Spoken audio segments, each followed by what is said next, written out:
A few years back, a daring new voice in hip-hop was cut down in a shocking daylight incident, leaving fans reeling and conspiracy theories swirling. XXXTentacion, known for raw lyrics, unfiltered emotion, and a meteoric rise, had already changed the face of SoundCloud rap by the time he was just 20 years old. But in the months leading up to his tragic death, he made a startling claim. If anything happened to him, Drake might be responsible. Many scoffed at the idea. After all, Drake is one of the world's biggest music superstars, a chart-topping titan with an airtight legal team. Yet the rumors never fully died. In the years since, cryptic lyrics, mysterious social media posts, and a flurry of legal maneuvers have dragged Drake's name back into the spotlight, raising uncomfortable questions about what really happened that day outside a Florida motorcycle shop. Some see it all as a desperate stunt. Others believe the biggest mystery in modern hip-hop is still unsolved. Before we dig into the conspiracies, let's remember who XXXTentacion was. Born Jahseh Onfroy in 1998, he exploded onto the scene via SoundCloud with a style that blended emo melancholy, trap grit, and raw candor about his inner battles. Songs like Look at Me weren't just catchy, they felt like unpolished confessionals set to rumbling bass and frantic beats. It was precisely that jagged honesty that resonated so powerfully with a generation feeling overlooked and misunderstood. But controversy followed him like a shadow. From intense feuds on social media to run-ins with the law, allegations of violence, home invasions, and even more disturbing claims, X's public life was turbulent, to say the least. Even so, his fan base remained fiercely loyal, seeing him as a deeply flawed but sincere young talent trying to climb out of his darkness. By 2018, XXXTentacion had become a household name in hip-hop, simultaneously celebrated, condemned, and hotly debated. On June 18, 2018, Jahseh Onfroy walked into Riva Motorsports in Deerfield Beach to scope out a motorcycle. He had a bag stuffed with cash, fresh from the bank. It was broad daylight, and the streets seemed calm. That is, until two masked men emerged, blocking his BMW i8. The store's security cameras caught the suspects walking in just minutes earlier, purchasing gloves and masks. Within seconds, a confrontation escalated. The robbers snatched the bag, and as X resisted, they fired a fatal shot. The attackers fled in a dark SUV, leaving the young rapper slumped and mortally wounded. He was rushed to a hospital but never regained consciousness. Fans worldwide mourned, asking how someone so young and influential could be so violently snatched away. It didn't take long for detectives to charge 4 men, Michael Boatwright, Trayvon Newsom, Dedrick Williams, and Robert Allen, with the crime. One by one, evidence piled up.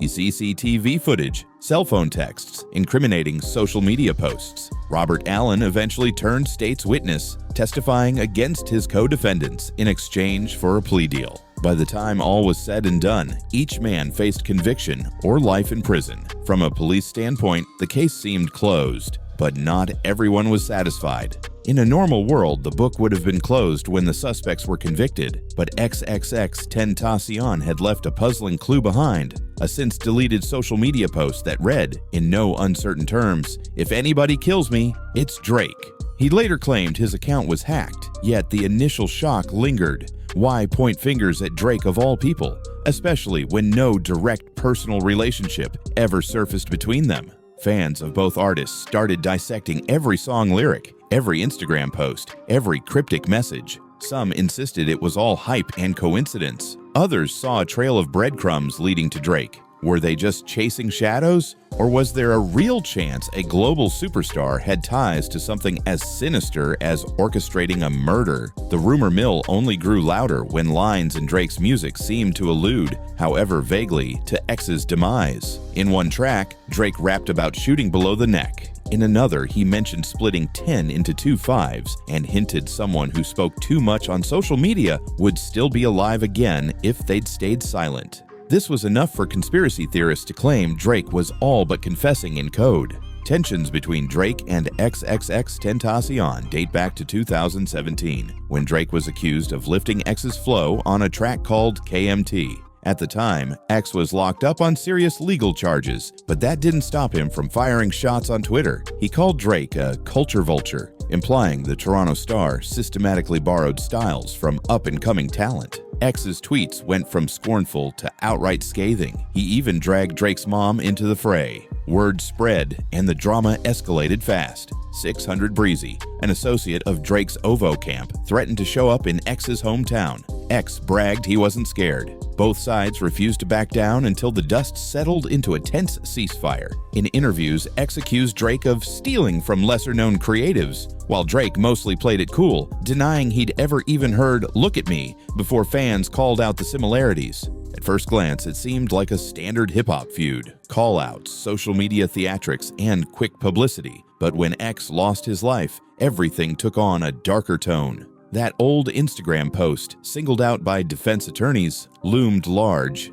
"If anyone kills me, it's Drake." Enter Dedrick Williams' attorney, Mauricio Padilla. Armed with what he believes is new and ignored evidence, Padilla claims investigators never explored X's warning about Drake. He even fought to have Drake subpoenaed, trying to compel the superstar to answer questions under oath. The judge initially quashed that motion, calling it baseless. Padilla argued that ignoring X's infamous post was a massive oversight, considering X publicly aired suspicions about Drake's possible motives. He also accused law enforcement of tunnel vision, focusing exclusively on the 4 men who were eventually convicted, while allegedly sidestepping bigger names who may have had something to gain from X's death. More than that, Padilla and his team tried presenting gang expert Jesse De La Cruz, who claimed there was photographic evidence of Drake throwing the same gang signs as Robert Allen. He also insisted Drake's associates were in X's neighborhood around the time of the murder, making threats. Whether or not these claims hold water has never been officially tested in court, because the judge refused to allow that testimony. As if the story needed more fuel, internet sleuths started pointing to Kendrick Lamar. On one of his tracks, Kendrick references 5 + 5, potentially nodding to the Roman numeral X. Some fans believe Kendrick hinted he knew more about X's murder than he let on. Then there's Drake's own suspiciously similar lyric, "Maybe I should break that 10, do a 5, then if it gets live, do a 5 again." Fans wonder if that's just playful wordplay or a veiled reference to X's name. While it's easy to chalk it all up to coincidence, the repeated pattern of X and 10 became red meat for conspiracy theorists who see coded messages everywhere in Drake's bars.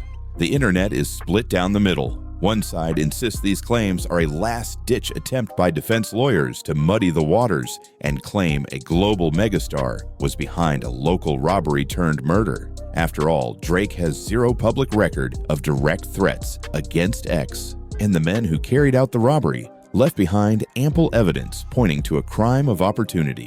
Yet others argue that the police brushed aside X's prior statements and his friction with Drake far too quickly. They believe big money and powerful figures can shield themselves from thorough investigations, leaving only cryptic lyrics and suspicious omissions in their wake. Robert Allen's testimony implicates his own crew, yes, but that doesn't necessarily mean there wasn't a bigger mastermind pulling the strings. Social media is buzzing with theories. Some fans say, Drake basically confessed in his songs. Others consider the idea far-fetched, a fantasy fueled by fans wanting to keep X's memory alive through endless speculation. Drake, for his part, has never publicly addressed these accusations beyond having his legal team dismiss the subpoenas and disclaim them as outrageous. So where does this leave us? The courts have convicted 4 men responsible for XXXTentacion murder, locking them away for life or longer. On paper, the case is done. Yet the renewed legal challenges, tossing Drake's name back into the headlines, prove there's still a dark cloud hanging over X's legacy. We may never see Drake cross-examined on a witness stand, and every passing day makes it less likely that any new bombshell evidence will emerge. Still, XXXTentacion's own words echo in the background. If anybody kills me, it's Drake. Were those genuine fears? Or did X say it simply to stir controversy at a time when he was known for provocative stunts? To millions of fans, the question remains unanswered. What's undeniable is that a complex young artist lost his life far too soon, and an industry legend stands forever linked to the mystery, even if the only link is a swirling tide of rumors and lyrics. The truth might be as simple as a robbery orchestrated by 4 men who saw an easy payday, or it might be far more twisted. Either way, the conversation around XXXTentacion's murder is far from over. Now we'd like to hear from you. Are these wild conspiracies built on thin air, or does the feud between Drake and X still leave room for doubt? Drop your thoughts in the comments and keep this conversation going.